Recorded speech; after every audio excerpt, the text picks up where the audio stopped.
and his disciple Ling were wandering along the roads of the kingdom of Han. They made slow progress because Wang Fo would stop at night to watch the stars and during the day to observe the dragonflies.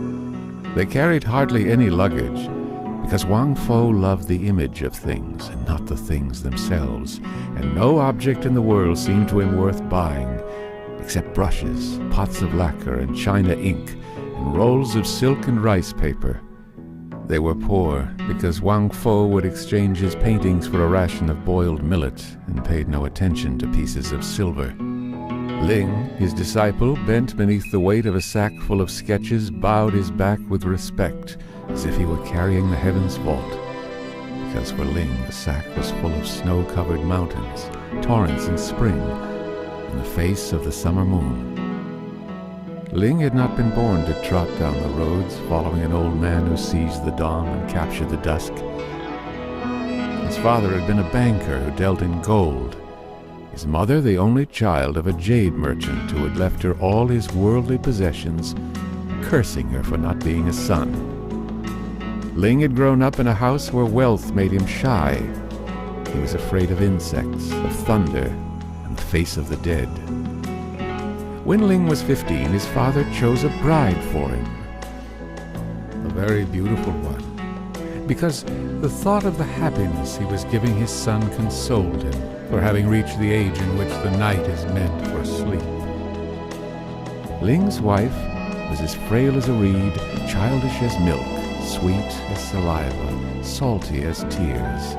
After the wedding, Ling's parents became discreet to the point of dying. Their son was left alone in a house painted vermilion in the company of his young wife, who never stopped smiling, and a plum tree that blossomed every spring with pale pink flowers. Ling loved this woman of a crystal clear heart as one loves a mirror that will never tarnish, or a talisman that will protect one forever. He visited the tea houses to follow the dictates of fashion, and only moderately favored acrobats and dancers. One night in the tavern, Wang Fo shared Ling's table. The old man had been drinking in order to better paint a drunkard, and he cocked his head to one side as if trying to measure the distance between his hand and the bowl. The rice wine undid the tongue of the taciturn craftsman. That night Wang spoke as if silence were a wall, and words the colors with which to cover it. Thanks to him, Ling got to know the beauty of the drunkards' faces blurred by the vapors of hot drink, the brown splendor of the roasts unevenly brushed by tongues of fire, and the exquisite blush of wine stains strewn on the tablecloths like withered petals. A gust of wind broke the window. The downpour entered the room. Wang Fo leaned out to make Ling admire the livid zebra stripes of lightning, and Ling, spellbound, stopped being afraid of storms. Ling paid the old painter's bill, and as Wang Fo was both without money and without lodging, he humbly offered him a resting place. They walked away together. Ling held a lamp whose light projected unexpected fires in the puddles. That evening, Ling discovered with surprise that the walls of his house were not red, as he had always thought, but the color of an almost rotten orange. Courtyard, Wang Fo noticed the delicate shape of a bush to which no one had paid any attention until then, and compared it to a young woman letting down her hair to dry. In the passageway, he followed with delight the hesitant trail of an ant along the cracks in the wall, and Ling's horror of these creatures vanished into thin air. Realizing that Wang Fo had just presented him with the gift of a new soul and a new vision of the world, Ling respectfully offered the old man the room in which his father and mother had died. For many years now, Wang Fo had dreamed of painting the portrait of a princess of olden days playing the lute under a willow. No woman was sufficiently unreal to be his model, but Ling would do because he was not a woman. Then Wang Fo spoke of painting a young prince shooting an arrow at the foot of a large cedar tree. No young man of the present was sufficiently unreal to serve as his model, but Ling got his own wife to pose under the plum tree in the garden. Later on, Wang Fo painted her in a fairy costume against the clouds of twilight, and the young woman wept because it was an omen of death. As Ling came to prefer the portraits painted by Wang Fo to the young woman herself, her face began to fade, like a flower exposed to warm winds and summer rains. One morning, they found her hanging from the branches of the pink plum tree. The ends of the scarf that was strangling her floated in the wind, entangled with her hair. She looked even more delicate than usual, and as pure as the beauties celebrated by the poets of days gone by. Wang Fo painted her one last time, because he loved the green hue that suffuses the face of the dead. His disciple Ling mixed the colors, and the task needed such concentration that he forgot to shed tears. One after the other, Ling sold his slaves, his jades, and the fish in his pond to buy his master pots of purple ink that came from the west. When the house was emptied, they left it, and Ling closed the door of his past behind him. Wang Fo felt weary of a city where the faces could no longer teach him the secrets of ugliness or beauty, and the master and his disciple walked away together down the roads of the kingdom of Han. Their reputation preceded them into the villages, to the gateway of fortresses, and into the atrium of temples where restless pilgrims halt at dusk. It was murmured that Wang Fo had the power to bring his paintings to life by adding a last touch of color to their eyes. Farmers would come and beg him to paint a watchdog, and the lords would ask him for portraits of their best warriors. The priests honored Wang Fo as a sage. The people feared him as a sorcerer. Wang enjoyed these differences of opinion, which gave him the chance to study expressions of gratitude, fear, and veneration. Ling begged for food, watched over his master's rest, and took advantage of the old man's raptures to massage his feet. With the first rays of the sun, when the old man was still asleep, Ling went in pursuit of timid landscapes hidden behind bunches of reeds. In the evening, the master, disheartened, threw down his brushes. He would carefully pick them up.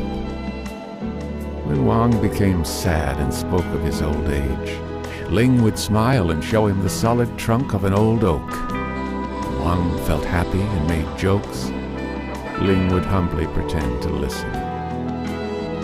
One day, at sunset, they reached the outskirts of the imperial city.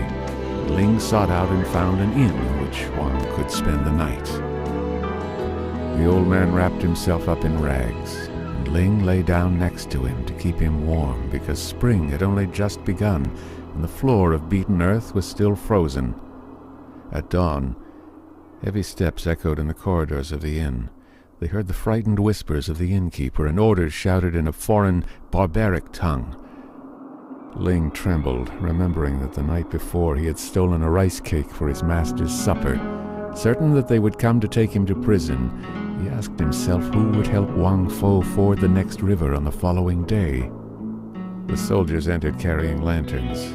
The flames gleaming through the motley paper cast red and blue lights on their leather helmets. The string of a bow quivered over their shoulders, and the fiercest among them suddenly let out a roar for no reason at all. A heavy hand fell on Wang Fo's neck, and the painter could not help noticing that the soldiers' sleeves did not match the color of their coats. Helped by his disciple, Wang Fo followed the soldiers, stumbling along uneven roads. The passing crowds made fun of these two criminals who were certainly going to be beheaded. The soldiers answered Wang's questions with savage scowls. His bound hands hurt him, and Ling, in despair, looked smiling at his master, which for Ling was a gentler way of crying. They reached the threshold of the imperial palace, whose purple walls rose in broad daylight like a sweep of sunset. The soldiers led Wang Fo through countless square and circular rooms whose shapes symbolized the seasons, the cardinal points, the male and the female, longevity, and the prerogatives of power. The doors swung on their hinges with a musical note and were placed in such a manner that one followed the entire scale when crossing the palace from east to west.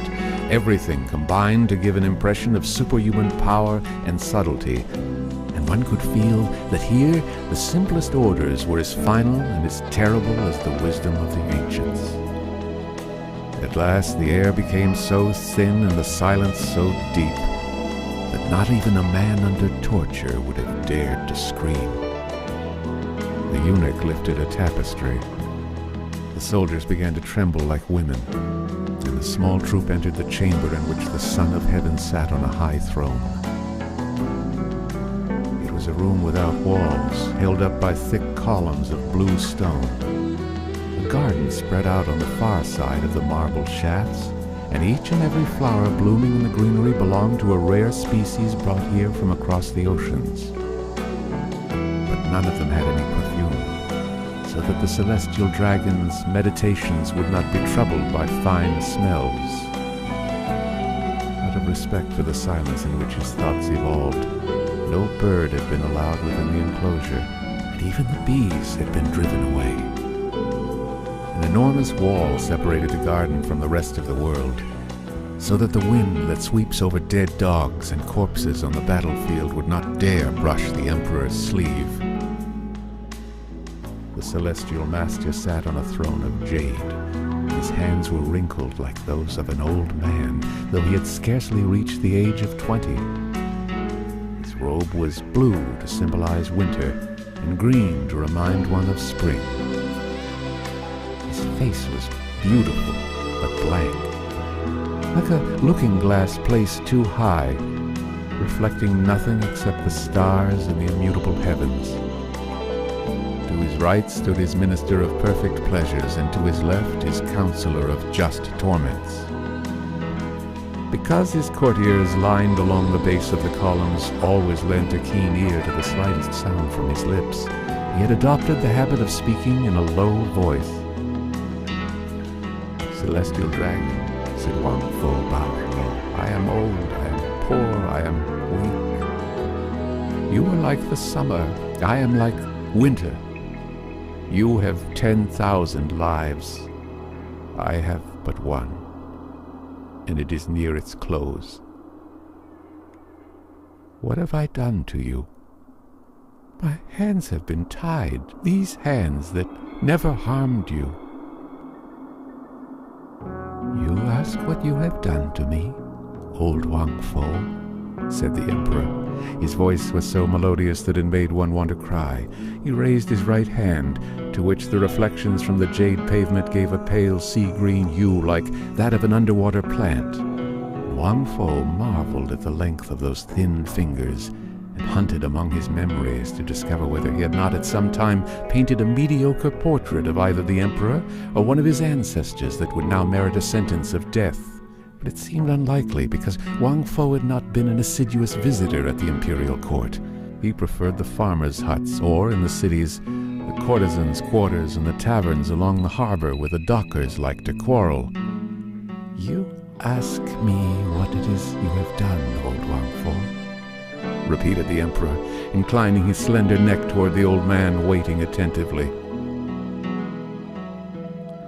"I will tell you, but as another man's poison cannot enter our veins except through our 9 openings, in order to show you your offenses, I must take you with me down the corridors of my memory and tell you the story of my life. My father had assembled a collection of your work and hidden it in the most secret chamber of the palace, because he judged that the people in your paintings should be concealed from the world, since they cannot lower their eyes in the presence of profane viewers. It was in those same rooms that I was brought up, old Wang Fo, surrounded by solitude. To prevent my innocence from being sullied by other human souls, the restless crowd of my future subjects had been driven away from me. No one was allowed to pass my threshold, for fear that his or her shadow would stretch out and touch me. The few aged servants that were placed in my service showed themselves as little as possible. The hours turned in circles. The colors of your paintings bloomed in the first hours of the morning and grew pale at dusk. At night, when I was unable to sleep, I gazed at them. And for nearly 10 years I gazed at them every night. During the day, Sitting on a carpet whose design I knew by heart, I dreamed of the joys the future had in store for me. I imagined the world, with the kingdom of Han at the center, to be like the flat palm of my hand crossed by the fatal lines of the 5 rivers. Around it lay the sea in which monsters are born, and farther away, the mountains that hold up the heavens. And to help me visualize these things, I used your paintings. You made me believe that the sea looked like the vast sheet of water spread across your scrolls, so blue that if a stone were to fall into it, it would become a sapphire. That women opened and closed like flowers, like the creatures that come forward pushed by the wind along the paths of your painted gardens. And that the young, slim-waisted warriors who mount guard in the fortresses along the frontier were themselves like arrows that could pierce my heart. At 16, I saw the doors that separated me from the world open once again. I climbed onto the balcony of my palace to look at the clouds, but they were far less beautiful than those in your sunsets.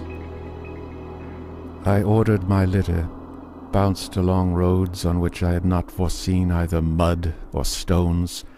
I traveled across the provinces of the empire without ever finding your gardens full of women like fireflies, or a woman whose body was in itself a garden. The pebbles on the beach spoiled my taste for oceans. The blood of the tortured is less red than the pomegranates in your paintings. The village vermin prevented me from seeing the beauty of the rice fields. The flesh of mortal women disgusted me, like the dead meat hanging from the butcher's hook, and the coarse laughter of my soldiers made me sick. You lied, Wang Fo. You old impostor. The world is nothing but a mass of muddled colors thrown into the void by an insane painter and smudged by our tears. The kingdom of Han is not the most beautiful of kingdoms, and I am not the emperor. The only empire which is worth reigning over is that which you alone can enter, old Wang, by the road of 1,000 curves and 10,000 colors. You alone reign peacefully over mountains covered in snow that cannot melt, and over fields of daffodils that cannot die. And that is why, Wang Fo, I have conceived a punishment for you whose enchantment has filled me with disgust at everything I own, and with desire for everything I shall never possess. In order to lock you up in the only cell from which there is no escape, I have decided to have your eyes burned out. Because your eyes, Wang Fo, are the 2 magic gates that open onto your kingdom. And as your hands are the 2 roads of 10 forking paths that lead to the heart of your kingdom, I have decided to have your hands cut off. Understood, old Wang Fo. Hearing the sentence, Ling, the disciple, tore from his belt an old knife and leaped toward the emperor. 2 guards immediately seized him. The Son of Heaven smiled and added with a sigh, "And I also hate you, old Wang Fo, because you have known how to make yourself beloved. Kill that dog." Ling jumped to one side so that his blood would not stain his master's robe. One of the soldiers lifted his sword, and Ling's head fell from his neck like a cut flower. The servants carried away the remains, and Wang Fo, in despair, admired the beautiful scarlet stain that his disciple's blood had made on the green stone floor. The emperor made a sign, and 2 eunuchs wiped Wang's eyes. "Listen, old Wang Fo," said the emperor, "and dry your tears, because this is not the time to weep. Your eyes must be clear so that the little light that has left them is not clouded by your weeping. because it is not only the grudge I bear you that makes me desire your death, it is not only the cruelty in my heart that makes me want to see you suffer. I have other plans, old Wang Fo. I possess among your works a remarkable painting in which the mountains, the river estuary, and the sea reflect each other. On a very small scale, certainly, with a clarity that surpasses the real landscapes themselves, like objects reflected on the walls of a metal sphere. But that painting is unfinished, Wang Fo. Your masterpiece is but a sketch. No doubt when you began your work sitting in a solitary valley, you noticed a passing bird or a child running after the bird. And the bird's beak or the child's cheeks made you forget the blue eyelids of the sea. You never finished the frills of the water's cloak or the seaweed hair of the rocks. Wang Fo, I want you to use the few hours of light that are left to you to finish this painting, which will thus contain the final secrets amassed during your long life. I know that your hands, about to fall, will not tremble on the silken cloth, and infinity will enter your work through those unhappy cuts. I know that your eyes, about to be put out, will discover bearings far beyond all human senses. This is my plan, old Wang Fo, and I can force you to fulfill it. If you refuse, before blinding you, I will have all your paintings burned. You will be like a father whose children are slaughtered and all hopes of posterity extinguished. However, believe, if you wish, that this last order stems from nothing but my kindness, because I know that the silken scroll is the only mistress you ever deigned to touch. To offer you brushes, paints, and inks to occupy your last hours is like offering the favors of a harlot to a man condemned to death. Upon a sign from the emperor's little finger, two eunuchs respectfully brought forward the unfinished scroll on which Wang Fo had outlined the image of the sea and the sky. Wang Fo dried his tears and smiled, because that small sketch reminded him of his youth. Nothing in it spoke of a fresh new spirit, which Wang Fo could no longer claim as his, and yet something was missing from it. Because when Wang had painted it, he had not yet looked long enough at the mountains or the rocks, bathing their naked flanks in the sea. He had not yet penetrated deep enough into the sadness of the evening twilight. Wang Fo selected one of the brushes which a slave held ready for him and began spreading wide strokes of blue onto the unfinished sea. A eunuch crouched by his feet, mixing the colors. He carried out his task with little skill. More than ever, Wang Fo lamented the loss of his disciple Ling. Wang began by adding a touch of pink to the tip of the wing of a cloud perched on a mountain. Then he painted onto the surface of the sea a few small lines that deepened the perfect feeling of calm. The jade floor became increasingly damp. But Wang Fo, absorbed as he was in his painting, did not seem to notice that he was working with his feet in water. The fragile rowboat grew under the strokes of the painter's brush and now occupied the entire foreground of the silken scroll. The rhythmic sound of the oars rose suddenly in the distance, quick and eager like the beating of wings. The sound came nearer, gently filling the whole room, then ceased, and a few trembling drops appeared on the boatman's oars. The red iron intended for Wang's eyes lay extinguished on the executioner's coals. Courtiers, motionless as etiquette required, stood in water up to their shoulders, trying to lift themselves onto the tips of their toes. The water finally reached the level of the imperial heart. The silence was so deep, one could have heard a tear drop. It was Ling. He wore his everyday robe, and his right sleeve still had a hole that he had not had time to mend that morning before the soldiers' arrival. But around his neck was tied a strange red scarf. Wang Fo said to him softly while he continued painting, "I thought you were dead, "You being alive," said Ling respectfully. "How could I have died?"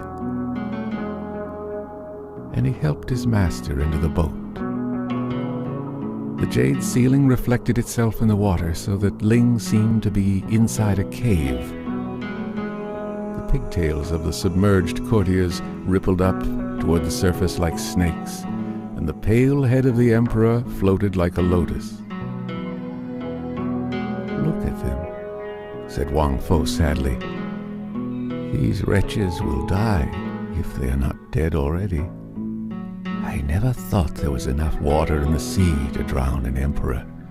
What are we to do?" "Master, have no fear," murmured the disciple. "They will soon be dry again and will not even remember that their sleeves were ever wet. Only the emperor will keep in his heart a little of the bitterness of the sea. These people are not the kind to lose themselves inside a painting." And he added, "Sea is calm, the wind high, the seabirds fly to their nests. Let us leave, Master, and sail to the land beyond the waves." "Let us leave," said the old painter. Wang Fo took hold of the helm and Ling bent over the oars. The sound of rowing filled the room again, strong and steady like the beating of a heart. The level of the water dropped unnoticed around the large vertical rocks that became columns once more. Soon only a few puddles glistened in the hollows of the jade floor. The courtiers' robes were dry, but a few wisps of foam still clung to the hem of the emperor's cloak. The painting, finished by Wang Fo, was leaning against a tapestry. A rowboat occupied the entire foreground. It drifted away little by little, leaving behind it a thin wake that smoothed out into the quiet sea. One could no longer make out the faces of the two men sitting in the boat, but one could still see Ling's red scarf and Wang Fo's beard waving in the breeze. The beating of the oars grew fainter, then ceased, blotted out by the distance. The emperor, leaning forward, a hand above his eyes, watched Wang's boat sail away till it was nothing but an imperceptible dot in the paleness of the twilight. A golden mist rose and spread over the water. Finally, the boat veered around a rock that stood at the gateway to the ocean. The shadow of a cliff fell across it. Its wake disappeared from the deserted surface, and the painter Wang Fo and his disciple Ling vanished forever on the jade blue sea that Wang Fo had just created.